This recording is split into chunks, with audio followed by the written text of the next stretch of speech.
What's up guys, my name is Liam and today we're going to be taking a look at the brand new Ninjutso Sora 4K. And while I'm at it, I'm also going to be talking about the brand new NPC Pro. The Ninjutso Sora has been one of my most anticipated releases of the year. So did they get it right? And more importantly, is this going to be the perfect gaming mouse for you? Let's check it out.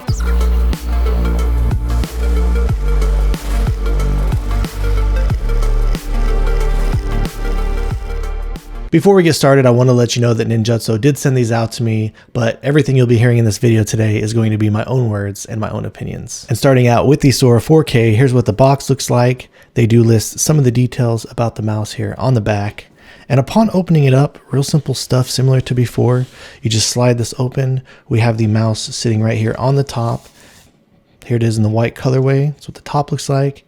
The bottom, and underneath the mouse they do have this box that has all of the rest of the goodies inside. Looks like this does come included with the 4K dongle. Really cool look there. It does have a rubberized bottom on there, and as you can see here, it's a transparent looking shell so you can see the internals. They do provide you with a user manual. It came with a white USB-C cable, and falling out of the box here, it looks like they did include an extra set of these PTFE skates. So it does come with the smaller 4-corner skates on the mouse, and then they also do include a bigger set as well. So starting out with the bottom, same stuff as before. You have your power button over here to the right, switch it down to turn it off, switch it up to turn it on. The DPI button is over here to the left. They do include still a storage compartment for a 2.4 gigahertz dongle receiver. It looks like this mouse does not come included with it, so I do want to be clear on that with you guys. It only does come included with that 4K receiver. The quality of these PTFE skates, here is what the first version looked like. They had these more solid color ones.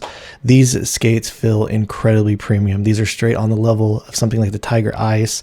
I've been a huge fan of these skates so far, so really great to see that coming with this version of the mouse, they did upgrade the skates as well, and I don't have any desire to purchase any secondhand skates with how well these have been performing for me. Ninjutso is using a brand new premium coating on the shell, and it is absolutely S+ tier. It's been one of my favorite coatings I've used. There is just a very minimal slight bit of chalkiness there, but for me it does have a smoother feeling, and it is incredibly grippy in the hands. It's about as good as it gets. And when it comes to the switches, I'm actually really confused by the optical switches that are used in here, because they are using the Omron Opticals, and from my understanding, that's who I believe is actually making the switches on the Logitech G Pro Superlight 2. And let me tell you that these switches that come in this mouse, they feel absolutely nothing like my Logitech G Pro Superlight 2. And what I mean by that is I actually picked up a second copy of the Logitech G Pro Superlight 2. So if you see my video, I've actually gotten another copy since then. The newer copy that I got, the switches are just a little bit lighter, and it doesn't feel like it has as many of the issues, or they're not as bad. But what's so weird is these switches on this, they literally feel like they're less than half the weight of what comes in the Logitech G Pro Superlight. And the implementation Ninjutso has done here, they just absolutely killed it and knocked it out of the park. You literally get like no pre-travel. Once you click the switch in, there's like no post-travel. The implementation on these just feel perfect, front to back, incredibly lightweight. And here, they literally are like the lightest opticals that I've ever used. In fact, they even feel lighter than the Huano Blue Shell Pink Dots. So I would be really interested to hear from you guys, especially if you do have both the G Pro Superlight 2, and if you were to pick one of these up. But the clicks on here, I mean, they're just perfect. They feel incredible. They feel exactly how they should be. There's like no play left to right, no teetering. So really incredible stuff here, and honestly they couldn't feel any better to me. Another thing to note about the click implementation is when you do come up further in the front here, look at that, the switch doesn't bend too much, and it doesn't make contact with the shell even if you're up here playing in the very front. So really great stuff. The scroll wheel also feels incredibly premium. This actually has really solid defined steps, but I don't feel like they're too heavy. I actually really like them. They're a little bit on the heavier side, but like I said, it's not like a problem where they feel too heavy or anything like that. And then once you do activate the middle button here for the scroll wheel, it feels nice and solid. I don't feel like it feels too light or too heavy, and it's really easy to spam. The side buttons on the new Sora 4K, they feel pretty much similar and identical. I am getting a little bit of pre-travel there, and then once you actually do activate the switch, a little bit of post-travel, but nice solid wall back there and not too much play.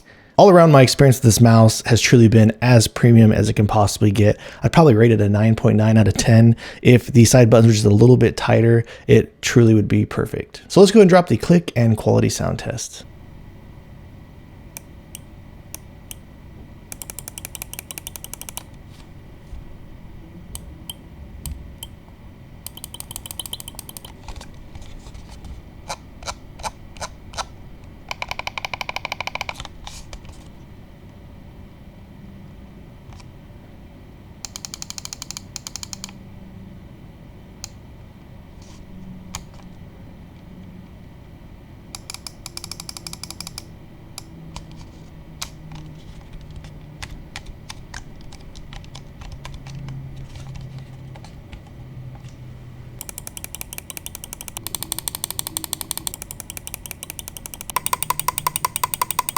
So hopefully you could hear there from the sound test. These are truly the lightest opticals that I've ever used. I don't know if I just got the lucky draw of the batch, but as you can clearly tell, these feel lighter than just about anything else out there. They feel nothing like the G Pro Superlight, and even on the first version of the Sora, all around this mouse just feels like a tightened up, more premium version of the first Sora. And when it comes to the weight of the Sora 4K, it looks like it's coming in right under 50 grams. The balance also feels flawless on here, perfect front to back balance, and even perfect left to right balance. The software is great and incredibly easy to use. Same type of thing that Lamzu is using. It does allow you to drop the debounce setting down to 0 milliseconds, and then you just simply come over here to the second page where it's going to allow you to adjust the polling rate to 4,000 hertz. You can also adjust the liftoff distance, set your DPI, and make sure that you go over here to the settings tab to enable this long distance mode. This is going to reduce the battery life on the actual mouse itself, and it gives you a stronger signal with more consistent wireless and 4K performance. And when it comes to the performance, this sits right up there with all the top performing mice currently on the market. It felt absolutely incredible in game. I didn't come across any issues,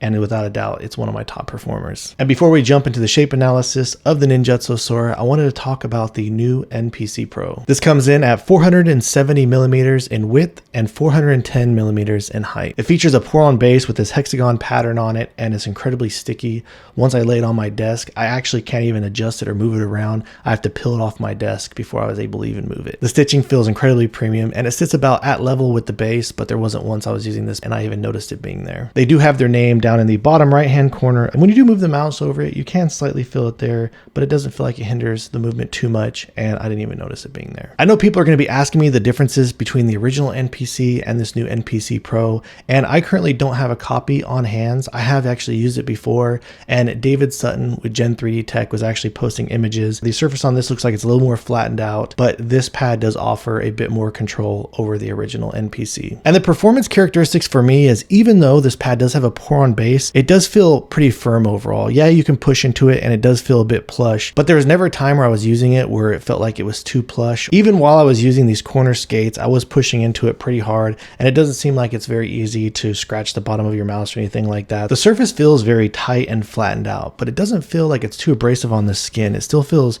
pretty soft. But the one thing that I've noticed with the performance of it is that it just overall, it feels really consistent. A lot of control pads, when they're softer, they're more plush, stuff like that, they do give you a little bit more of inconsistencies, especially when you're getting down in the micro adjustments.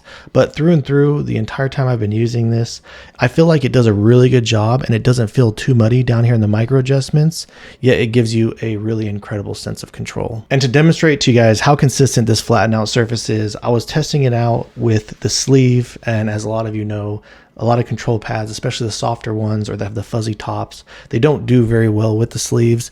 And I can truly say that sleeves feel really good on here. It feels incredibly smooth and consistent, both across the Y and the X axis. I was comparing this pad to a bunch of things out there. This is way more controlled than the Lethal Gaming Gear Saturn Pro. I even put it up against the brand new Zowie GSR SE, and it is a lot more controlled than that one. And then last but not least, even comparing it to the original GSR, the GSR1, which is slower than the GSR2, by the way. I will be reviewing the GSR2 coming up here shortly. But as you can see, not only is it much more controlled than the original GSR, it doesn't feel like it has the muddiness or the inconsistencies that the original GSR did. Since I've started using this NPC Pro, I've really fallen in love with it, and I feel like Ninjutso really hit it out of the park with this combination, with this mouse and these feet. I really feel like all around, this feels like the perfect package. So if you are considering picking up the Ninjutso Sora 4K and you're looking to get a new control pad, or you're looking to change it up and try something a little different, then I'd absolutely recommend giving this a shot. I really feel like this combination plays perfectly together, and the performance is sitting at the top of my list. All right, then finally, jumping back over the shape comparisons, we'll talk about this a little bit because a lot of people are actually familiar with the shape. But if you've never owned the Sora and you're looking at picking it up, I would definitely say this is more of a medium-sized mouse. It does feel a little bit more narrow down here with the grooves.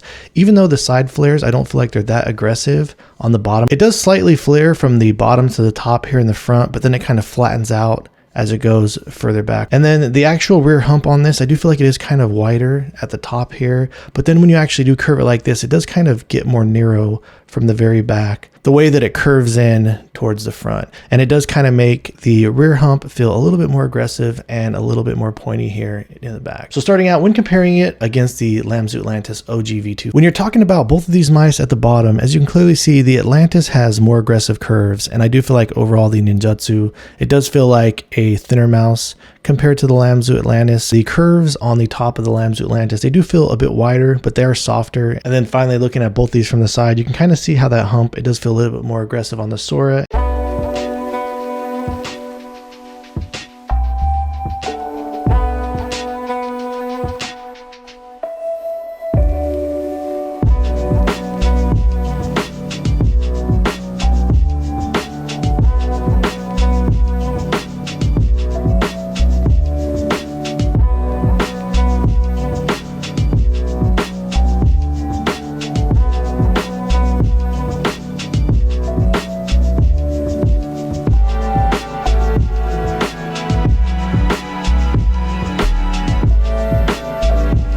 Next up, when comparing it to the Lamzu Atlantis Mini. Though the Atlantis Mini does look like a smaller mouse than the Ninjutso Sora, the middle center width here, they honestly feel like they're about even. So even though these are about as wide as one another towards the middle and front of the mice, I do feel like the Atlantis Mini does have much more aggressive curves on the side. And as you can see here, there's a slower curve on the bottom of the Sora. Coming over to the rear, I do feel like the top profile of the humps, they're kind of similar in the size, whereas the Sora feels just a little bit pointier.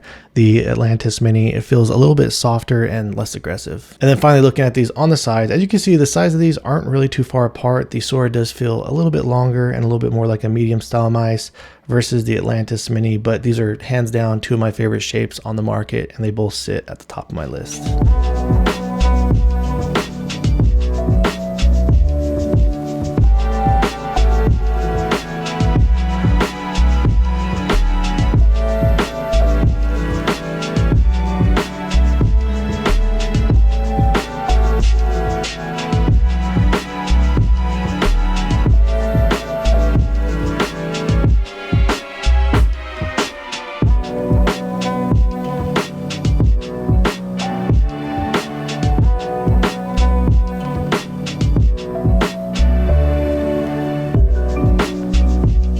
When comparing it to the Pulsar X2, looking at both of these mice, they don't really feel that far apart from each other in the overall size. You can see they're both medium style looking mice, but the difference comes in the bottom because the X2 is much flatter and overall it feels like a much wider mouse in the hands. And though the Sora is wider here at the top than on the X2, it kind of changes as you kind of start to go back from this angle. You can see at the bottom here on the X2 it has a softer curve around the end here, and it feels a little bit pointier in the back of the Sora. The curves on the side of the Sora and how it gets more narrow towards the middle of the mouse, it just kind of makes it feel like a smaller mouse than the X2 medium in the hands.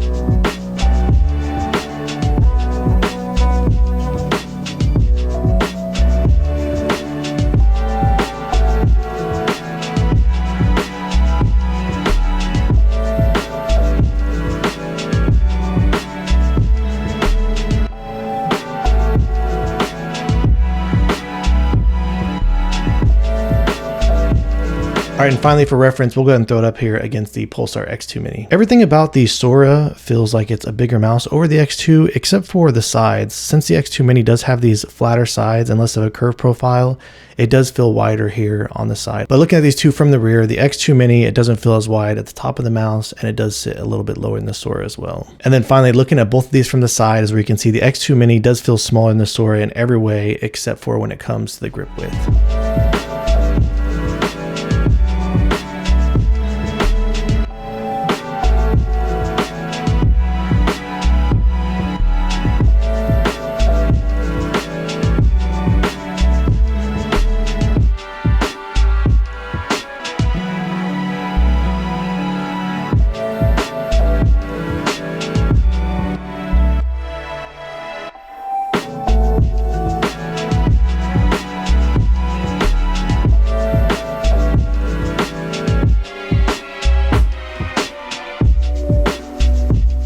Alright guys, so that wraps things up on the Ninjutso Sora 4K and the new NPC Pro. In case you haven't been able to tell throughout watching this video, I am just completely over the moon for this thing, and this is going to sit at the absolute top of my list. It's probably going to be tied for my #1 spot as being my new main. For those of you that watch my channel know, I'm constantly testing new mice constantly, and let me tell you, when I threw this on the desk, especially with the new NPC Pro, I was just blown away at the overall performance, the confidence in my shots, and this thing is just an absolute winner. So if you are familiar with the shape of the Ninjutso Sora and you did like it, then this is absolutely going to go down as a must buy on my list. Alright guys, so if you have any questions or feel like I left anything out, please let me know down in the comments below. Aside from that, if you've enjoyed watching this video and you're interested in seeing other videos like this in the future, please drop this video a like and subscribe to my channel. I've left affiliate links for some of these mice down in the description below if you're interested in picking any of them up and supporting the channel. Thank you so much for watching, and I look forward to seeing you in the next one.